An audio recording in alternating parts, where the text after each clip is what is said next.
All right, ladies and gentlemen, welcome in to your official NFL Week number 11 weather report. We've got a lot of stuff going on with the Bills game that recently got moved because of the massive snow. I don't know if you guys have seen the images coming out of Buffalo. It is crazy. There's major concerns within the NFL on if the Bills can even get out of Buffalo, travel to Detroit. And then remember, they've got a Thursday game on Thanksgiving against the Lions as well next week. So right now, Buffalo just absolutely trounced with historic snowfall, causing the game to move. But the Bills didn't get out in time, and now there's a concern they might not get to Ford Field. If they do, that game's going to be played in a dome. You guys can see it right here. It will technically count as a Buffalo Bills home game, but if they do get there, weather's not going to be of an impact. It's going to be a dome game. That's great news for any fantasy owners of Stephon Diggs and Josh Allen, players like that, because that would have been crazy. But listen, they tried playing it in Buffalo. They had to call the game. It's too much snow. You can deal with like a foot or 2 feet. I mean, they got hit with like 5 or 6 feet. You can't even move a car. You've got things getting stuck. So, guys, that is the situation. We'll see if the Bills can make it to face the Browns at Ford Field. I know that over-under was 42, and then when the game got moved, the over-under went up to 49. The Bills-Falcons game also in a dome. The Eagles-Colts game in Indianapolis also in a dome. I think we're going to see more and more of this with more dome teams in the NFL. Everyone's trying to build domes to not have the weather impact the game and really the fan experience. Jets at Patriots, going to be a little bit colder, but clear. We've got the Saints, of course, playing the Rams in a dome. Lions at the Giants. This is one where we could see a slight impact to the Detroit Lions. They are a dome team playing in 38-degree weather. I wouldn't take a ton of stock into it, but I would devalue their offense slightly because, again, when you're a dome team, you're used to 70 degrees, and everything's perfect. 38 degrees with 16-mile-per-hour wind. We could actually see wind be a little bit of an issue. We've got also 16-mile-per-hour wind in the Jets-Patriots. Nothing crazy, but it is there. And then you've got the Panthers at the Ravens, 37 and clear. That's not going to be much of an impact. Washington at Houston, they play in a dome, but it does list the weather as well. I think they actually have a retractable roof there in Houston. Normally, it's always closed. I'm sure it's going to be closed tomorrow with it being 47 degrees out. The Raiders, Broncos, that's beautiful weather in Denver for this time of year. 46 degrees, no wind. Very, very nice. The Vikings, they've got their new dome. They'll be taking on the Cowboys. Chiefs at the Chargers. This has actually been flexed to the Sunday night game. So, game being in LA, SoFi Stadium, it's a dome.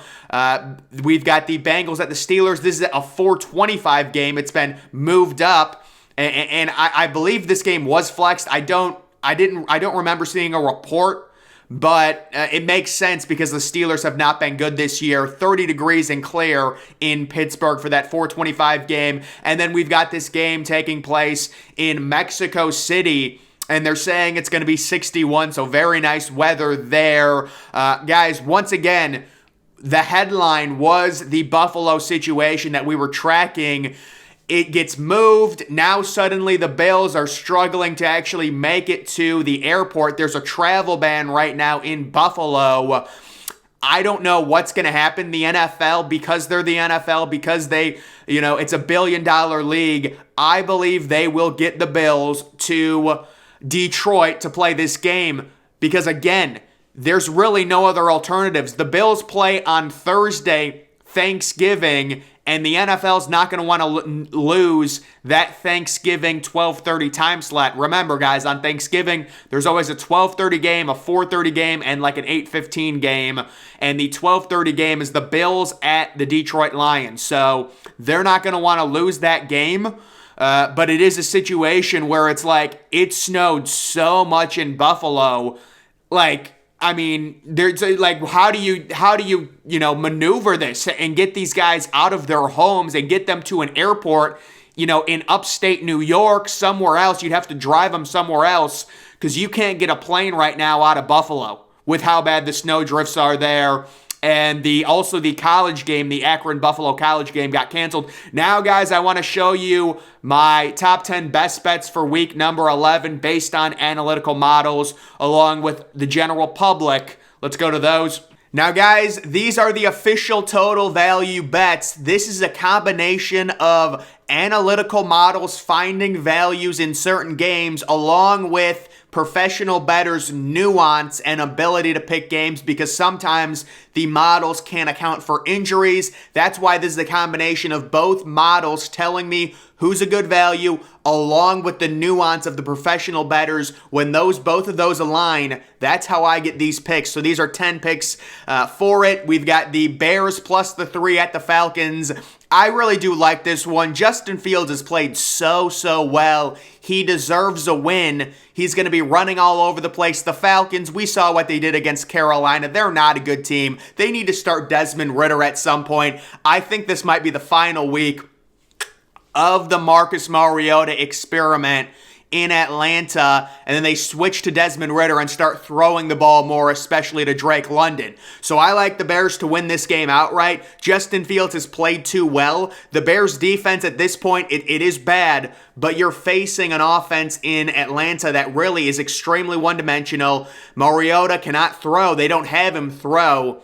I like the Bears the way they've been playing to be rewarded, and it is a situation where it's +3. If you do get a close game, you've got that 3-point buffer to work with, but I like the Bears straight up to win that game. You've got the Texans +3 versus the Commanders, so this is a very popular value play, and this is a number of different reasons. A lot of people on the Texans at home. I would say my biggest one is this is such a typical letdown game. Number one, the Commanders are nothing special. Number two, they just got a massive road win on Monday night. It's a short week. Now they're on the road against a Houston team that you would think is a bad team. But Houston, Davis Mills, not horrible. They can move the ball. They're really not going to finish the season with one win. They're going to get at least 1 or 2 more wins. I think this is a week they could potentially win. Plus the 3 overall to me is good value. It's also good value according to professionals and according to the overall models. We like the Texans at home. This is a letdown game for the Commanders again. I know Chase Young is back. We'll have to see what his snap count looks like. And we also do like the value on the over in this game, the over 40.5. This is just a purely model thing. I'm not sure if I completely agree with this. 40.5 is a little bit of a smaller number, especially for a dome game. But you have to understand, with the way the NFL is this year, we're seeing a lot of lower scoring games. You've got a matchup of Taylor Heineke versus Davis Mills. We can understand why the over-under is 40.5. Let's be real. But I do think the Texans are due for maybe 24 points, 27 points, a little bit higher scoring game in that one. Browns plus the 7.5 versus the Bills. Assuming this game happens, it will take place at Ford Field. The value is on the Browns. Personally, well, actually, before this game got moved, I had the Bills winning it by 14 points. But now it's in flux. You've got the Bills with the travel issues, the Browns on the 7.5. There is good value on them covering, although the Browns have been really bad recently, especially on defense. They're probably going to fire their defensive coordinator, so there is some risk in that, but 7.5 is a good number. If you lose by a touchdown, the bet still wins. Rams at Saints, the under 39.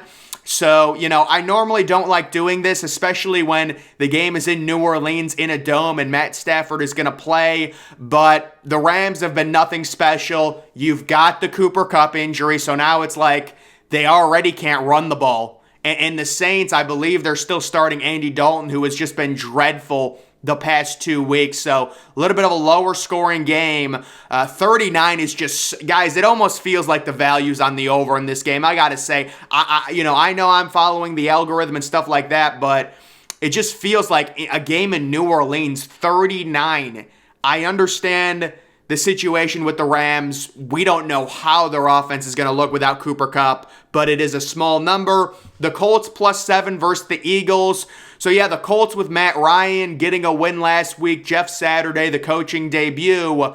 You figure they could keep it close with Philadelphia. A lot of underdogs. We got a lot of professional people are betting on the underdogs this week. It's an interesting trend. It'll be, we'll see if it ends up winning or not. Eagles at the Colts, the over 45.5. So Jalen Hurts and that Philadelphia offense, playing in a dome. We would expect they'd at least get to the mid-20s, maybe upper 20s. And then Indianapolis, surprising with Indianapolis. Matt Ryan, is he washed? Is he not washed? I still think he's at least serviceable.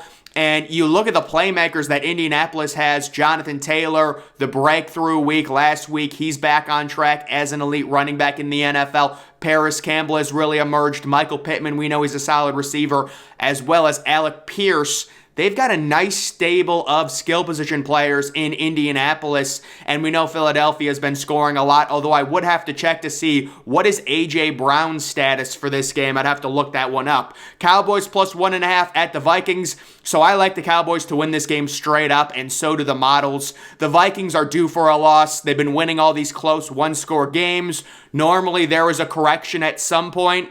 Although, like we've seen with the Titans, maybe not. But I would expect a correction. I would expect Zeke Elliott to be back, and the Dallas Cowboys, after their disappointing loss to Aaron Rodgers and the Green Bay Packers last week, this is a get-right game for them. This is get back on track. The Vikings, again, they keep winning these one-score games. They're due for a loss. The Cowboys will win that game in the Dome. And then how about the Cowboys at the Vikings? The over 48.5. With Justin Jefferson, that Vikings offense, they should score a lot. And we know the Cowboys possibly getting Zeke. You've got Tony Pollard, CeeDee Lamb, amazing week last week. Higher scoring game, very favorable conditions in a Dome. Bengals at the Steelers, the under 40.5. When I looked at this game, I like the over, honestly. But again, this is what the model is saying. It likes the under personally with what Kenny Pickett's been doing. He's been improving. The Bengals, the only issue with the Bengals, no Jamar Chase. That is significant. That does put a damper on their offense. It's going to be a lot of Joe Mixon. They're going to be throwing T. Higgins, probably slides into the number one receiver role with Tyler Boyd as the number 2 receiver. But those would be the top 10 total value bets here. Once again, guys, the weather, I would say Detroit and their offense playing in 38-degree weather, not optimal. Maybe the Giants minus the 3 might be a good bet there. But other than that, really with the Bills game getting moved, there's not a ton of weather that's impacting these games. The cold weather games are teams that normally play in cold weather. Let me just make sure I'm not missing a team that plays. I mean, you have Las Vegas going to Denver, but it's going to be 44. I probably still like I like the under 41.5 in that Las Vegas-Denver game. Those offenses have not done anything. But other than that, I also like the over in San Francisco and Arizona, the over 43.5. And the reason for it, I also like Arizona plus 8. But the reason for it is because those Mexico City games tend to always be higher scoring. So Arizona plus 8 and the over in that one. But guys, that is going to do it for this video. Make sure you follow me on Twitter. Link to that's always in the description. I'm, of course, the Depressed Ginger. Thank you for watching.